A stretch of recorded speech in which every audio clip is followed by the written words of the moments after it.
Welcome to the Gay Buddhist Forum, where teachers from all schools of Buddhism offer their perspectives on the Dharma and its application in modern times, especially for LGBTQI audiences. These talks are offered freely to the world and made possible by appreciative listeners. If you would like to support our efforts to share the Dharma with underserved audiences, please visit gaybuddhist.org. There you can donate, find a list of upcoming speakers, or enjoy many hundreds of these recorded talks dating back to 1996.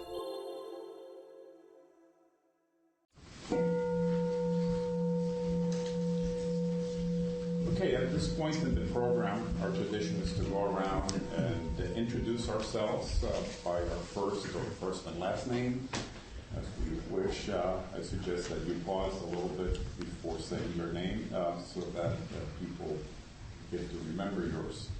And also, if you're here for the first time, just make that brief mention so that we can seek you out. And after we do that, I'll introduce our speaker, and we'll hear from our speaker. So let me start with myself. My name is Oswaldo. I'm Jess. I'm Pete. I'm Mark. I'm Richard. I'm here for the first time. Name is Adam. Luke. Harry. I'm Kay. I'm Philip. I'm Robert. John. Jerry. And Paul. And Jack. Kyle. Richard. Nathan. Mitch. Jerry. My name is Jeff. My name is Tage. David. My name is Mark. My name is Patrick. Peter. I'm Lee. Mark. George. My name is David. Tom. I'm Jim. I'm Jim's friend Doug. He has no friends. I'm here for the first time, and my name is Yashua. I'm Mark. I'm David. Rich. My name is Carl Wolf. David. My name is Amos. Okay, so it is my pleasure to introduce our speaker. Did I leave anybody out? No. Oh, the speaker, of course, yeah. and there's quite a lot to say about our speaker, Jon Bernie. As I was trying to rehearse for what I was going to be saying about him and the people that he studied with, I was a little bit intimidated with some of the Indian names and European names, so I will do a generic introduction, and maybe you can clarify that later on, John. But John had an early awakening experience when he was 16. Then that drew him to Zen Buddhism, later on to yoga practices, and studied with several masters in both areas. Also has had interactions with the Christian tradition, with a Christian monk. And in addition to all of that, he has been very involved in doing body-mind connections, conduct seminars and teachings in the Bay Area. So rather than to spend a lot of time introducing you, I'll turn the floor over to you, John. And welcome. Thank you. Thank you so much. First of all, thank you so much for inviting me here. I'm really, really profoundly delighted to share this space with you, and it's just great to see so many gay men who are practicing. And I actually taught in this space probably about, 14 years ago. I was teaching meditation classes for the Harvey Milk Institute. And I think I taught a couple of courses here in the space. I haven't been here in a long time, but it's a wonderful space. A couple of my students then helped me start a group that I have regularly on Monday nights at the Quaker Center. And just to mention that, I'll mention it later, but I was just thinking of it. And anyway, also when I was 16, I came out. And I guess for me, that was 1969, and I was here on the peninsula, and I was. I thought I'd give you a little personal background, just so we could share that history a little bit. I was marching on Polk Street for gay liberation in 1969, and there were like 100 people out there. And the next year, that became the Gay Freedom Parade.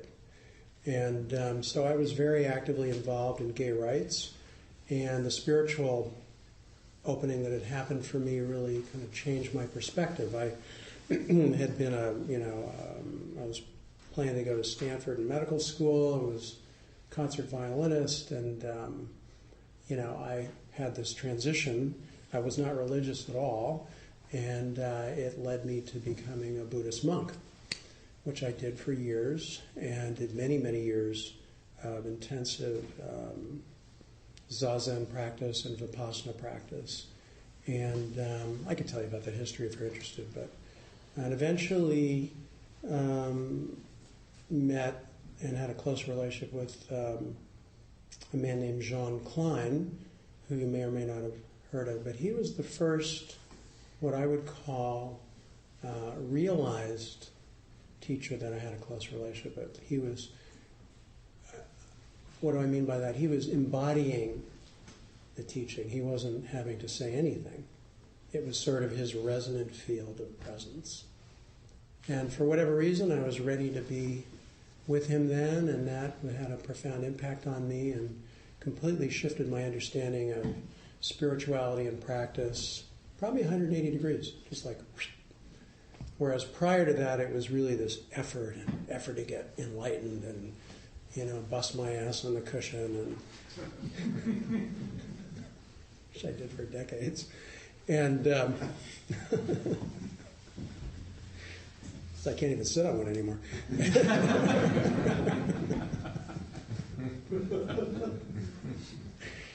And it became effortless, and it was a beautiful change at that time, but there was plenty of, let's say, human material to work with.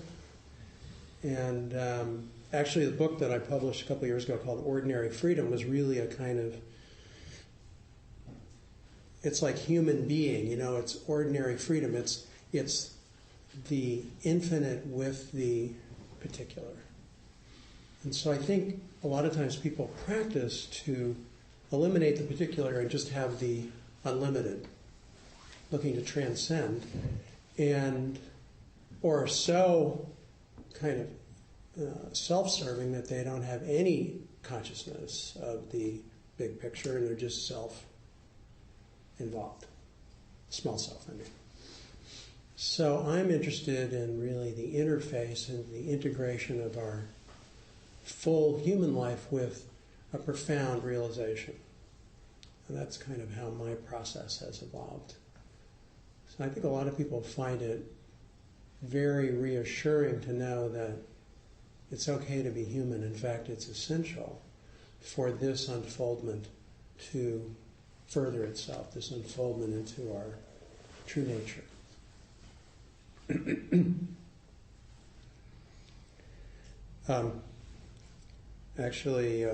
Another little historical piece. A very dear old friend of mine, when I first came to the Zen Center, it was about 40 years ago, the first person I met was a guy named Tommy, and he was the guest manager, and we became really good friends. He had been a drag queen and a heroin addict, I think, and eventually we were at Tassajara together too, and he eventually became ordained, and his ordained name was Isan Dorsey. And he and I actually, and another friend who some of you guys may know or knew, Billy Graham. Billy was one of the founding members of the Sisters of Perpetual Indulgence. He was sort of the Mother Superior, and he used to ride out in front of the gay parade on one of the motorcycles. I don't know, they got him on some stand or something, and he would be wearing full nun garb, and he'd be anointing the whole crowd with a big giant dildo and holy water. Pretty funny.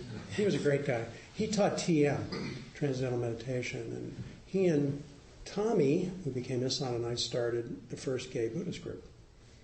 We founded it, actually, and that was probably about 1980, I think. And we used to have meetings over at the guest house on Page Street, down the street from the Zen Center a little bit. We had all kinds of speakers there, including Allen Ginsberg. And his talk was pretty outrageous. I think it was cocksucking in Dharma. I actually have a tape of it, believe it or not. I could appreciate that. But that eventually, Isan eventually, that group eventually turned into Maitri, and he actually went and started the Hartford Street Zen Center and Maitri AIDS Hospice. And this group actually came from that group, as did the other one, the other splinter group, I think, the Gay Buddhist Sangha. So it's really wonderful to see. One of my, I think, great desires back in the early days was to really was the hope that what's happening right here with all of you would be happening. That there'd be more and more, gay men who are really interested and committed to transformation, deep transformation, and real happiness. Real happiness. So anyway, that's my little story.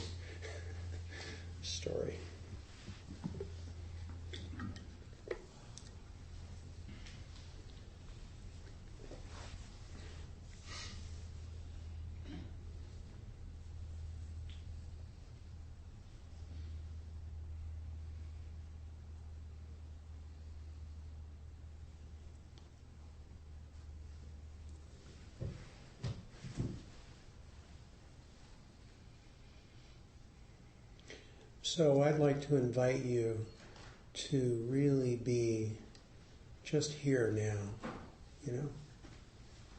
just to relax as best you can and let go of the past and the future and see if you can really be fully alive right now. Really fully present, without any trying to be present,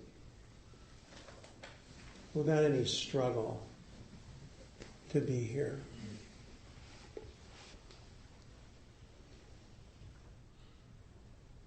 And just notice what, arises, either in your body or your heart or your mind.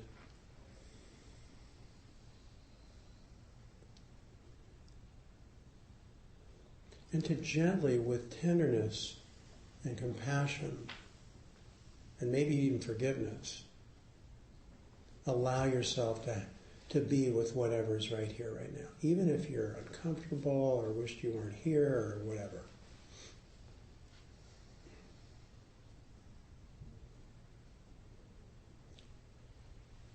Can you just allow letting go? Maybe in just the smallest, slightest way.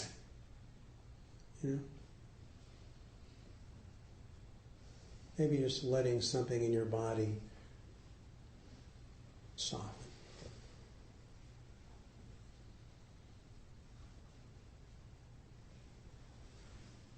And perhaps you can begin to breathe in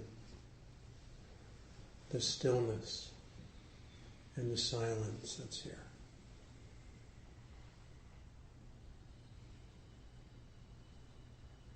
And let that just nourish you, Let that comfort you.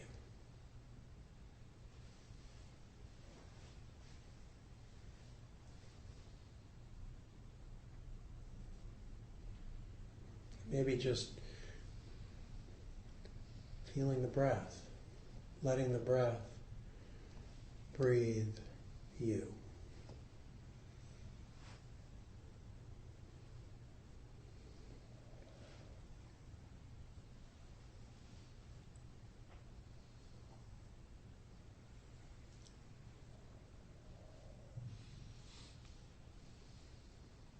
Letting the ease of being reveal itself.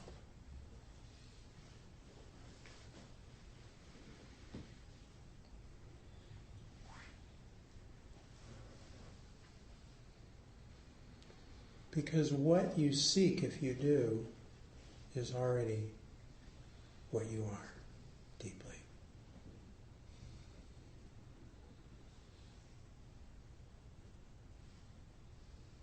And if it's not present, it's just under layers of conditioning. So when you sit, and it's a powerful practice to sit, those layers naturally will start to dissolve, start to unwind. It's like putting an ice cube in a glass of warm water. Eventually the ice cube will return to its original nature.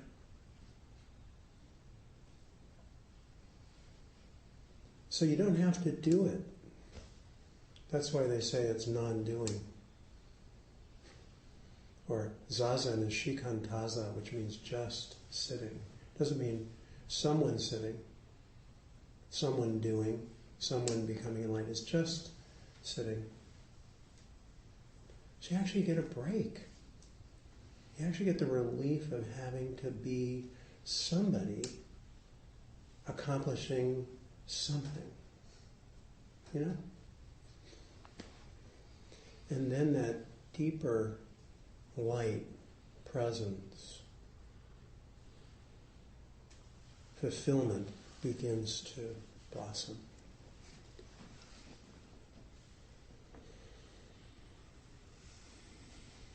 And the deep, profound blossoming of that is from our heart. Big heart, I mean. Even the heart of our human suffering is a doorway to that big heart, that unconditional space of interconnectedness where we actually truly experience intimacy, which is a non-separate, unified field of this mysterious, unknowable existence.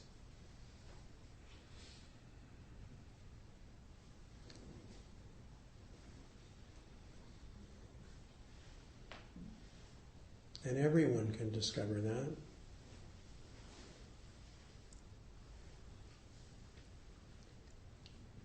Because it's already what we are.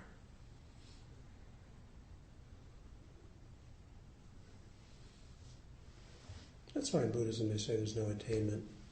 You know, that's what that means. It's already what we are.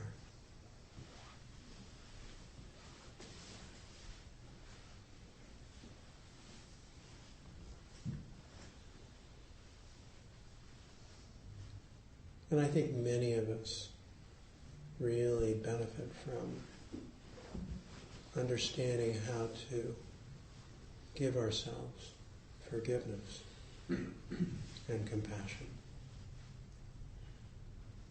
and gratitude and love.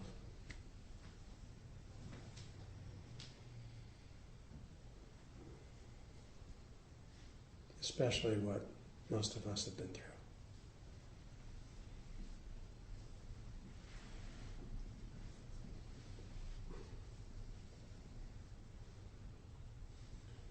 You know, the Dalai Lama said the purpose of life is to be happy.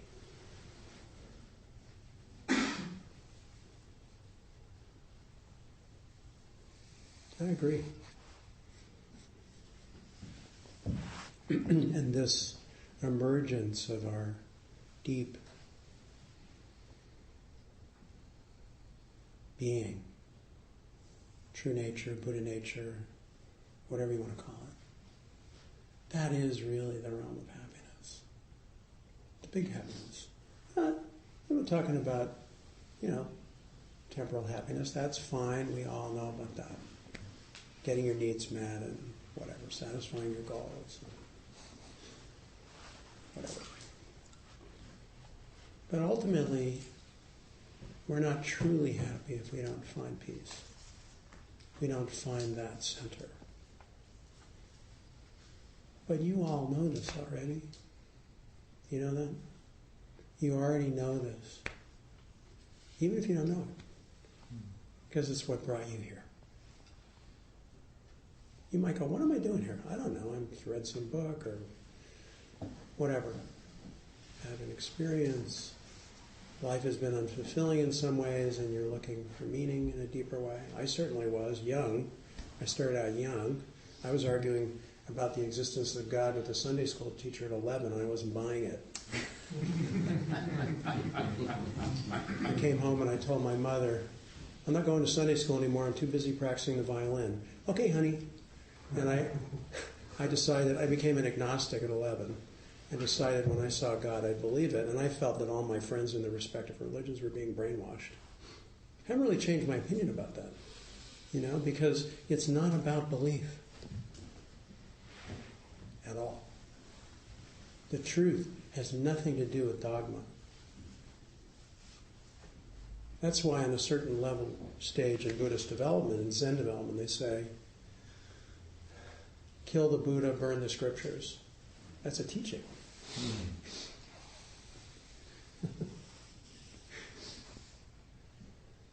Nothing to hold on to. So how do you become free of your own small r religion, your own belief prison? How do you become free of that? That's what I'm talking about. That's all I'm talking about. Good news is, completely possible. All you have to learn, if it's really a learning, is how to get out of the way. And yet, be 100% present simultaneously. That's what spiritual practice really is. Learning how to be here and not be in the way. Period. You know that when you're sitting. Right? You can see it happening, feel it happening. It's amazing, isn't it? I couldn't wait at Tassajara. I'd be up at 3 a.m, doing my push-ups and my sit-ups and getting in the bathroom before the other 9 guys got in there. In the dorm anyway. And I'd be in the Zendo at 3:45 a.m. I couldn't wait to face the next discovery. Yeah. That's how it is. You realize that each moment is completely new. And how do you pay attention? How can you bring attention to what is without interfering? And when you've had this experience or this shift called awakening, I want to talk about that. That's the key. Suzuki Roshi said, and he put it in this way, practice begins with enlightenment. And what he meant was that when you have awakened, when you have discovered, had a taste of your true nature, a glimpse of your true nature, then the path has begun. Otherwise, you're just doing a form called yoga, some form. But one needs to also find and have that discovery of the emptiness, of the vastness of it. Otherwise, the form is just a form.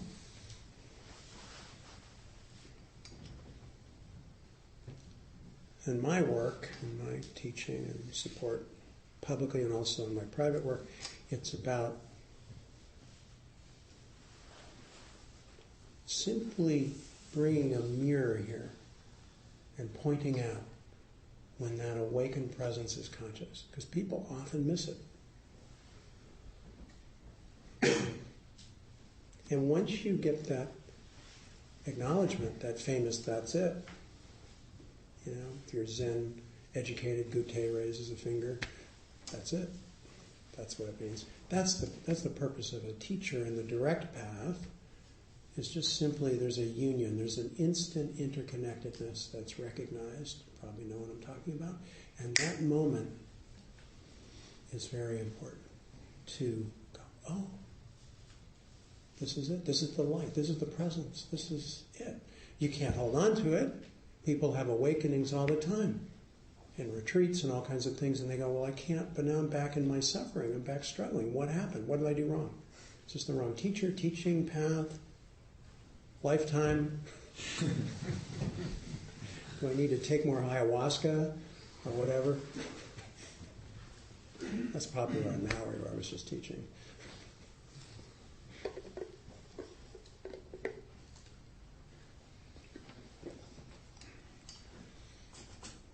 There is no problem, actually. It's just understanding how the glimpse of the truth, as they say, the beginning of the path, the middle of the path, and the end of the path are the same. That's what that means if you've heard that teaching in Buddhism. That's what that means. That once you've had a glimpse of emptiness, of your true nature, the yellow brick road is out before you. That's how it works. And it works. And you learn how to let it work. Am I talking too long? Okay. I don't know when Plenty of time. Oh, cool. I want to make sure we have time for, interaction. Plenty of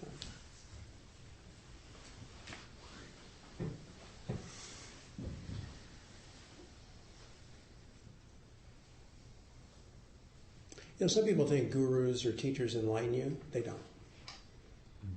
That's not what really happens.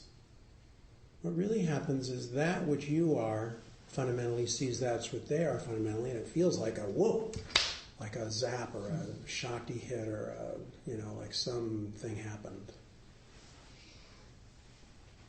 But you're just seeing yourself. You're seeing your big self. Okay? So that's why it's helpful to be in an environment like this where that can happen, where you can not only possibly wake up like a little kernel of popcorn popping, like pop all of a sudden, or I like to use the example of a tuning fork. Since I was a violinist, I always had my tuning fork, still do in my violin case, and you hit that tuning fork and then you touch it to wood or whatever, and there's that resonant 440A. And what happens is that there's like a resonance here, and that resonance in you starts to also vibrate. At some point, it comes to consciousness. And maybe in the process of it coming to consciousness, you start feeling agitated and restless, and maybe you're feeling angry and sad or whatever, or angry. Something starts moving in the body. It becomes a healing. It's actually a healing process. So I like to say that healing and transformation are the same process. They're identical. Simple, and you cut your finger, you wash it off, you put on a Band-Aid, you let it heal itself. It does it all by itself. It's a miracle, isn't it? We don't think about it much. I do, but it's like, wow.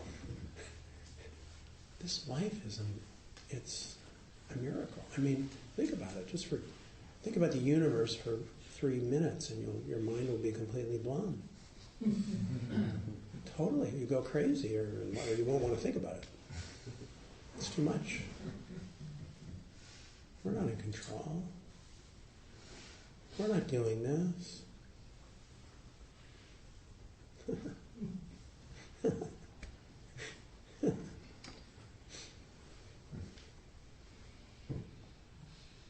So the question is, if you want to be happy, if you want to be free, acknowledge it. Honor that intention. And find out how to just let it happen.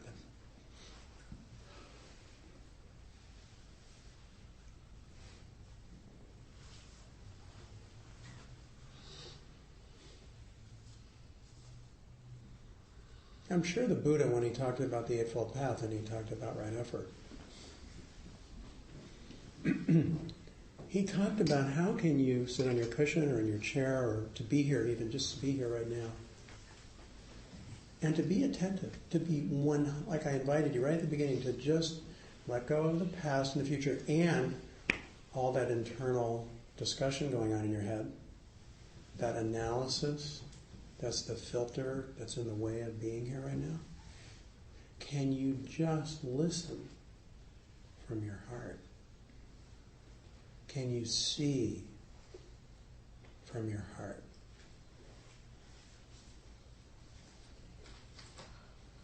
He was talking about effortless effort. Otherwise, we're controlling, we're manipulating. And fundamentally, all that is real simple. We're just trying to be safe. We're trying to defend ourselves. But happiness is the end of defense. It's the end of personal security. It's freedom.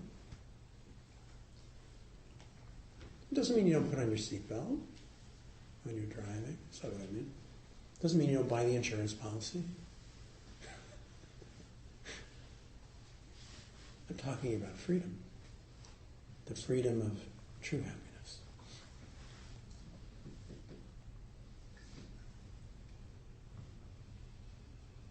Effortless effort.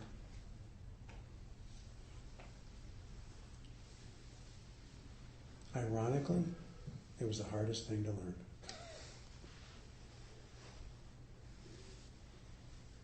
I tell people I used to make type A look catatonic. My mind was going so fast, when I asked you a question, by the time you answered me, I didn't even know what you were talking about. I was living in that mental world, that insanity, that torture chamber.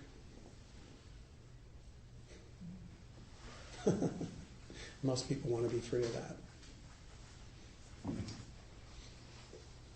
No wonder people drink and do drugs and all that shit. Big surprise. I understand that. Anyway. Thank you for listening, and I invite whatever you want to talk about, questions, anything.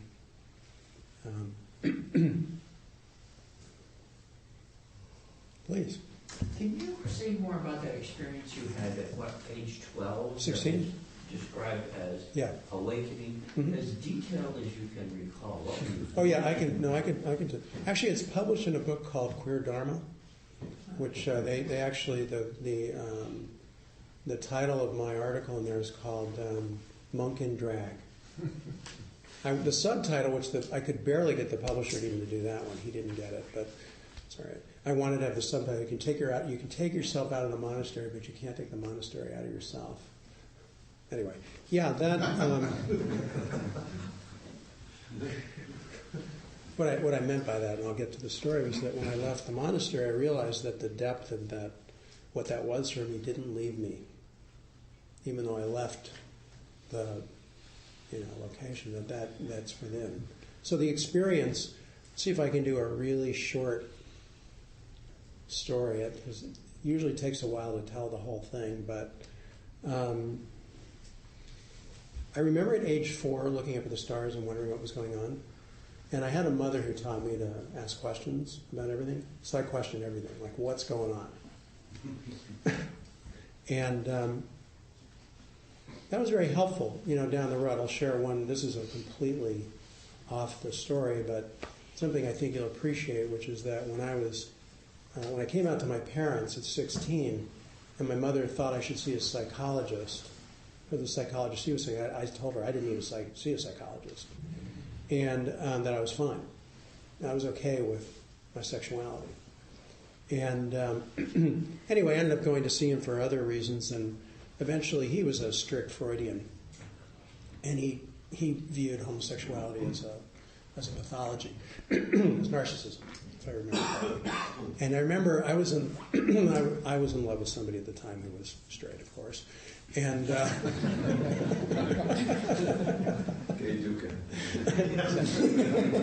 yes, we've all been there, I'm sure, many times. And he said to me, "A man can't love another man." And I stood up abruptly, and the chair flew behind me, and I said, "You can go fuck yourself." And I walked out of the room, and I slammed the door, and I came home, and I told my mother I was done with therapy. So there was a certain kind of intensity, let's say, that I had at that age, which I think was required to be with what happened. And so by the time I got to be 16, I was reading existentialism, and the meaning of life became very important to me. And I didn't know anything about spirituality, I didn't know anything about meditation, nothing. And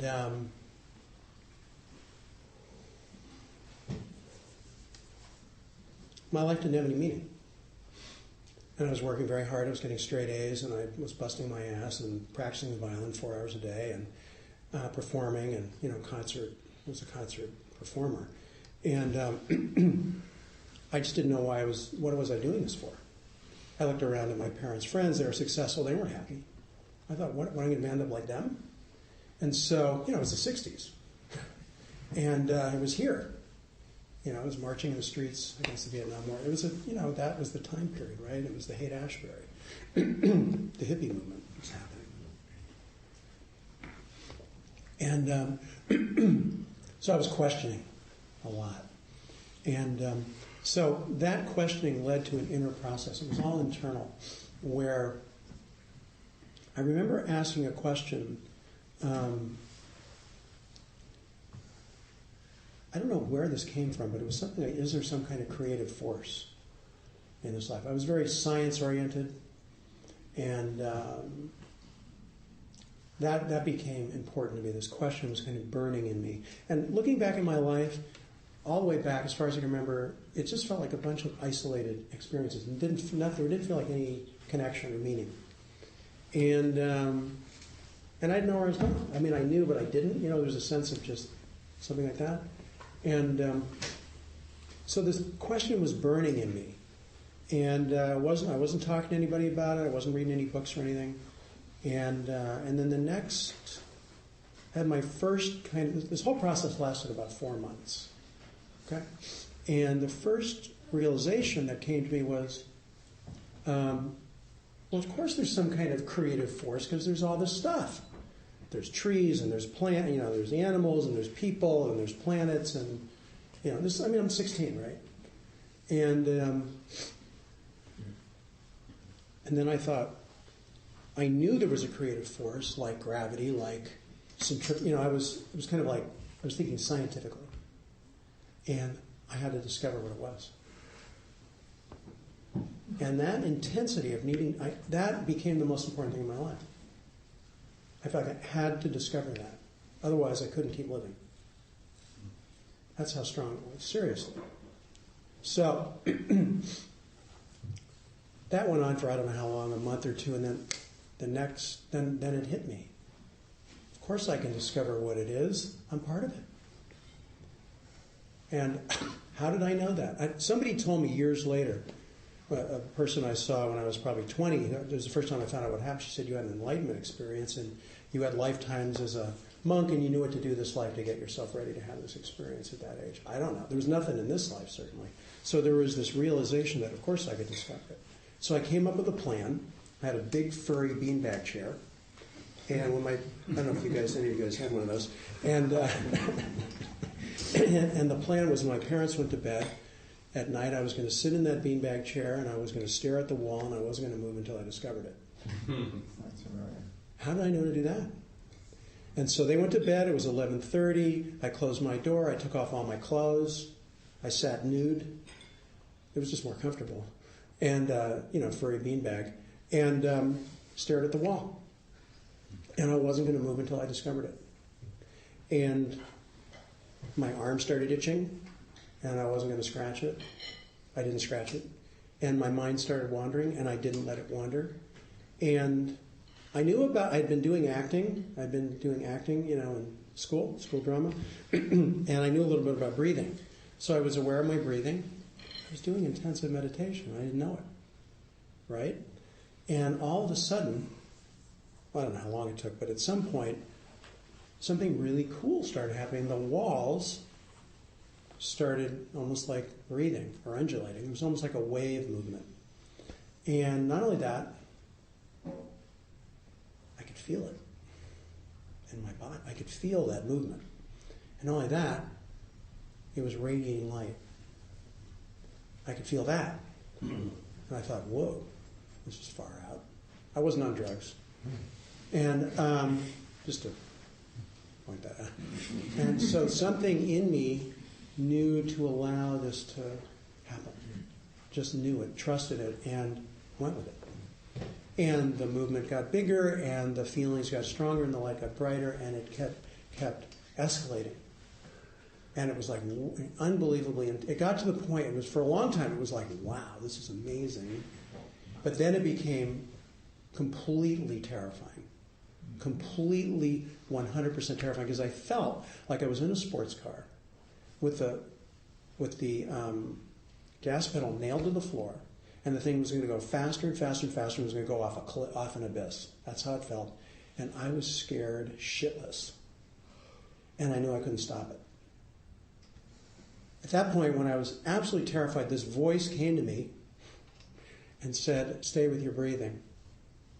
Okay, and it's the only thing I could be aware of. And then and it got more and more intense, and then there was like an explosion. No more room, no more me. It was as if everything was the brightness of the sun.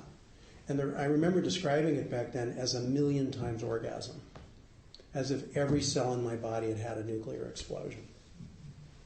And I don't know how long that went on, that state or whatever, but awareness came back into the room, and at that point, like the whole room was like being sucked into me and being exploded out of me. It was like I was a vacuum cleaner of energy or something.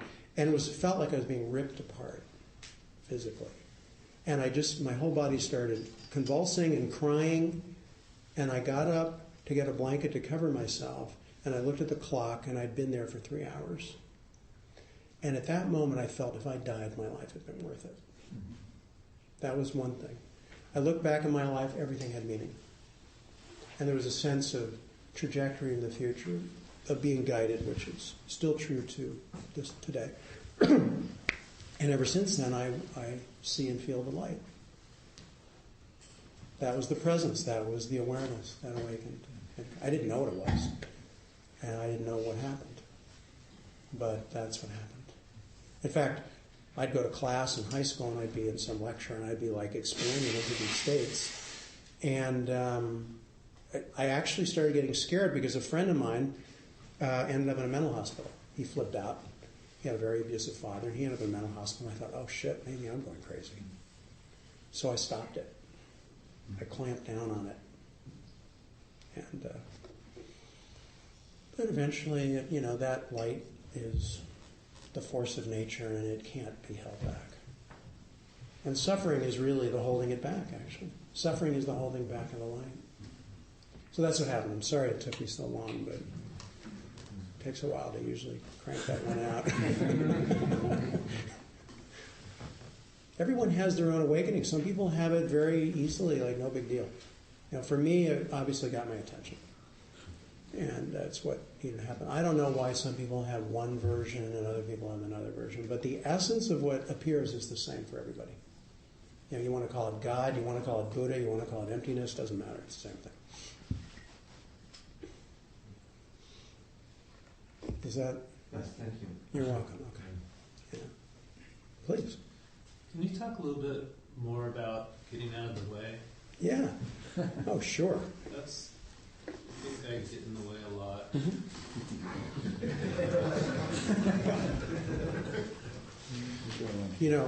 Everyone's laughing because everyone knows that's what we do. It's so unconscious. It's so habitual. And I'd say number one, drop the blame, guilt, shame, judgment, belief about it.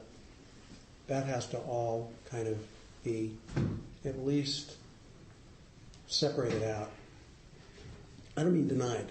I don't mean repressed. But just to see the condition as it arises, whatever that getting in the way, however it manifests, as a compulsive behavior, as a whatever it is, and to begin to see that getting in the way is fundamentally avoiding or resisting. And so if we can get to the essence of that, if we can feel the essential energy of the compulsion to either try to get something or try to get rid of something, rather than what we're focused on, which is the object of what we want or don't want. People are usually focused on the object of what they don't want, like their fear, or their anger or their grief, right? That what they're not aware of is the I want it, or I don't want it, the aversion. So it's to be able to be with, at a very subtle, energetic, very sensitive level, that compulsion, that pushing or that pulling or that grabbing we're trying to figure out. To get back to the source of it, to return to the source, to come down below all the psychological material, which is fine to work with, certainly, often essential. To get to the energy of it, the pain, maybe the emotional tenderness that's under the surface of all that layering, and then below that. So we keep, and that naturally will come up. Eventually we find the stillness appears, this stillness. So actually what's amazing is the condition of suffering is actually the path. It actually shows us where to put the attention. Rather than, I got to get rid of that. Or this belief that you have to be spiritual or something, which is the most insidious and awful identity there is. Seriously. That you actually embrace your humanity. I don't mean indulgent. I mean embrace in the sense of realize that it's the awareness of it is how the doorway to freedom actually opens. Is that helpful? Am I just speaking too generally? Yeah. Okay. Yeah. So then we actually see that our stuff, it's like Suzuki Roshi said, you pull the weeds out of the dirt around the plant and then you stuff it back in the dirt and it nourishes the plant. It's actually a kind of recycling. That everything is utilized. Very important. Otherwise we become split. And some people have awakenings, become very even powerful, but, spiritually in a sense, but often a lot of their human stuff is completely unseen and they have a major dark side operating and they end up, taking advantage of people. There's many stories of that. I work with many people who are like, who have fortunately, who've very unfortunately been in those circumstances of being taken advantage of and exploited by so-called spiritual people who are powerful. And that's why. People go, I thought they were enlightened. Yeah, well, they may have had a lot of power, they may have a lot of charisma, but that ain't the whole picture. We have to find out how to embrace our humanity too. Otherwise, we're dangerous. We have a lot of power, conscious, not to really bring the light into the dark side. And naturally, the light, this presence, will evoke the dark. It will actually bring it up. That's why a lot of times people come on retreats or come here and they go, God, I felt good till I got here. I felt a lot better before I got here. It's like, my shit came up and whatever. It's like, there's a negative, like, I just want to feel good. I just want to, have my nap or have my, my little drinky or something. Want to not have my stress. That's cool. I'm not against that. I'm all for that, I like my drinky too when I have it. But it's like, I think that to be truly free of stress is a life commitment in the way that we're talking here, in the way that guy was about. So we begin to find out how to actually be grateful for the stuff that we've usually just rejected. So we don't reject any part of our stuff. We bring it all back. Every bit. Okay? I don't know. I'm kind of going on that. I hope that's helpful. Okay. Yeah. Yeah. Do you have experiences where this presence and this sense of light goes into eclipse? Yes. That's a very common question. And so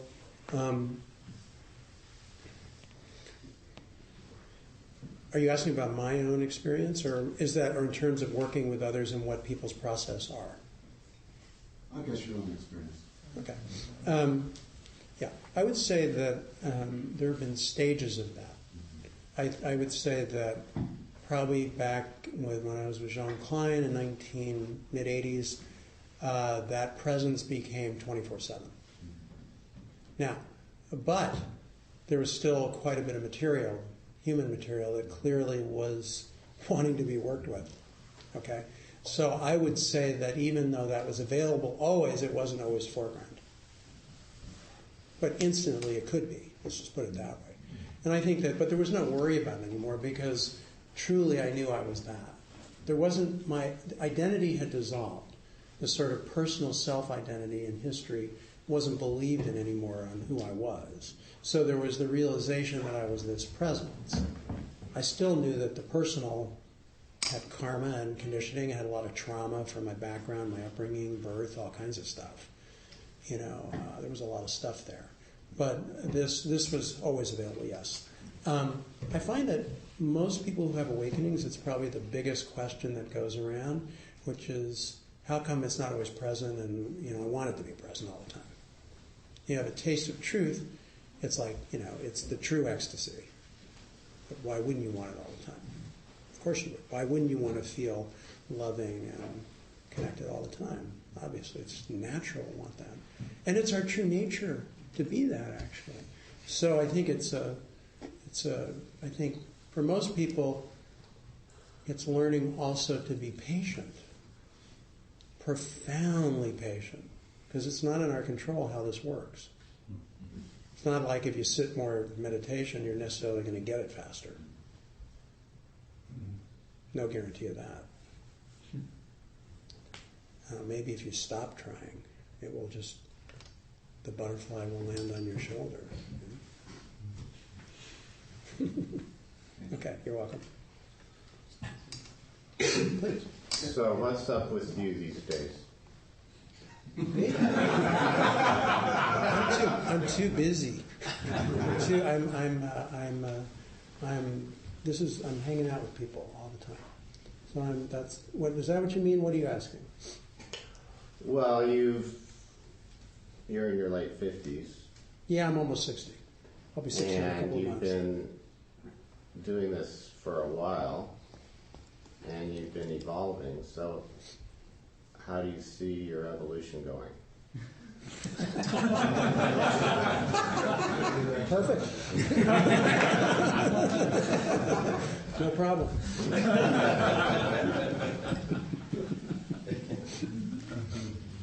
I'm asking that for my own. I'm identifying with you. Oh, okay. Okay, so. All right. Well, So I was hoping you could give me a glimpse of how that would help me do it. What is it that you need right now? Career counseling.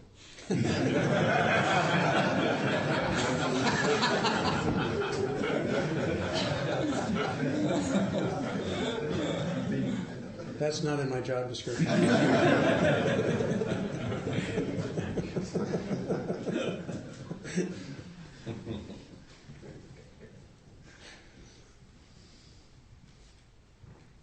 Seriously, is that what you're really looking for? In a sense, yeah. Mm-hmm. Well, I don't know where you're at and what's going on in your life, so you're asking me to respond to you very specifically without a lot of data. No, I don't know what you do. What do you do when you get up in the morning? Do you live somewhere in an ashram somewhere? Oh, I see. I live in San Francisco, and I have a full-time private practice meeting with students, and I also teach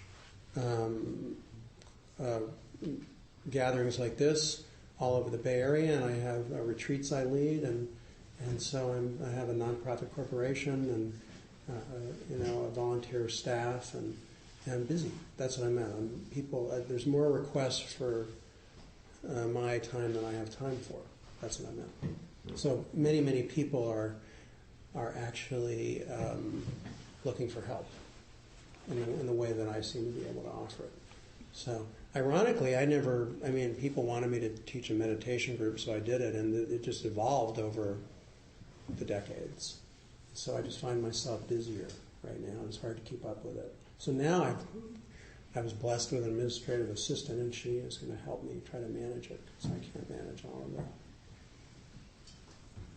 But basically, I'm doing nothing.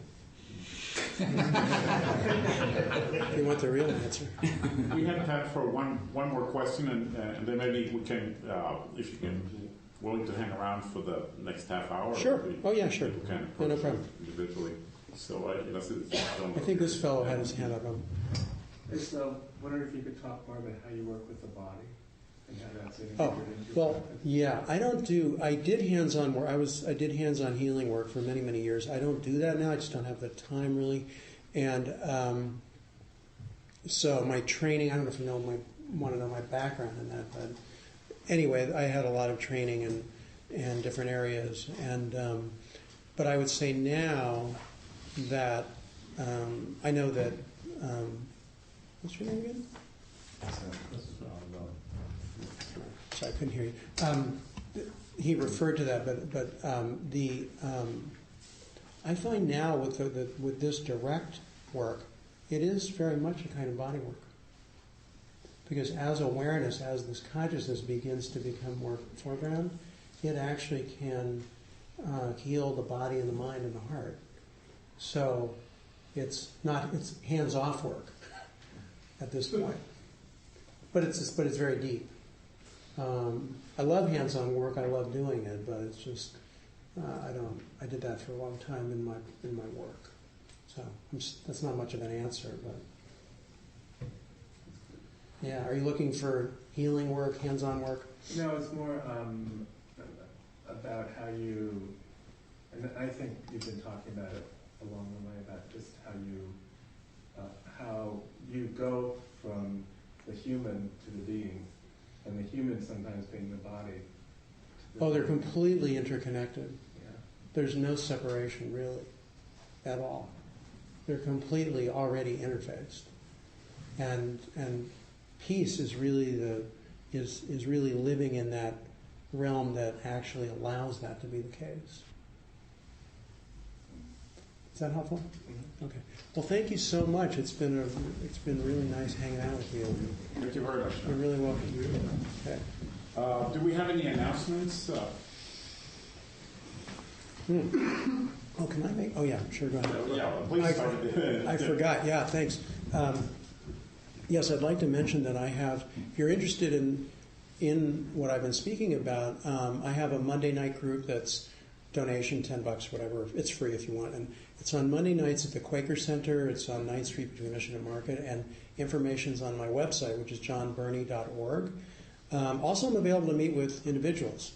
So if you're interested in setting up a meeting, you can contact me through the website, and I meet with people in person here in the city or by phone or Skype with people all over the world. So if you're interested, feel free to contact me, and you're totally welcome to come to my group. I'd love to see you there. And I think you can find out there's all tons of teachings on there and videos and all kinds of stuff, podcasts. So there's lots there if you're interested. Okay, thanks. Yes, there will be an annual GBF Thanksgiving potluck on Thanksgiving Day at my place in East Bay. The meal will be at 6 o'clock, but you can start arriving anytime after 4 o'clock.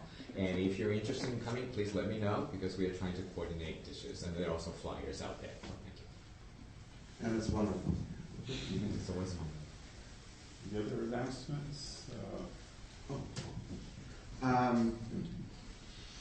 And this beautiful rainy wintry day, if you want to hear some gorgeous music, the San Francisco Choral Society is performing a gorgeous mass by the young, dying, gay Schubert, and a beautiful piece by Brahms at Calvary Presbyterian at Fillmore and Clay. 4 o'clock, you can get tickets at the door. We did it last night. It's gorgeous. We have a host today. Yes. Host is Cupcake here.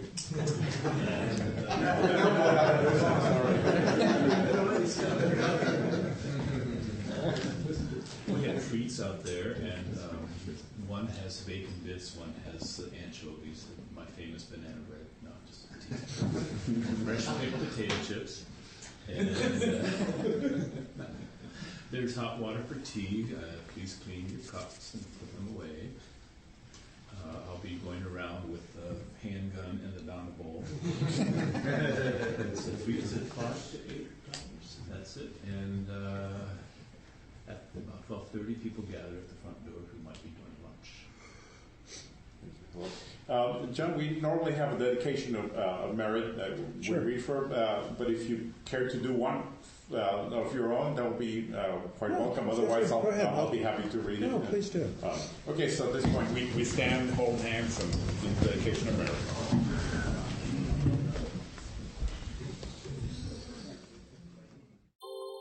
Thank you for listening to the Gay Buddhist Forum. If you would like to hear several new talks per month and be notified of upcoming speakers so you can participate live, please subscribe to this podcast, like us on Facebook, and join our mailing list by visiting gaybuddhist.org.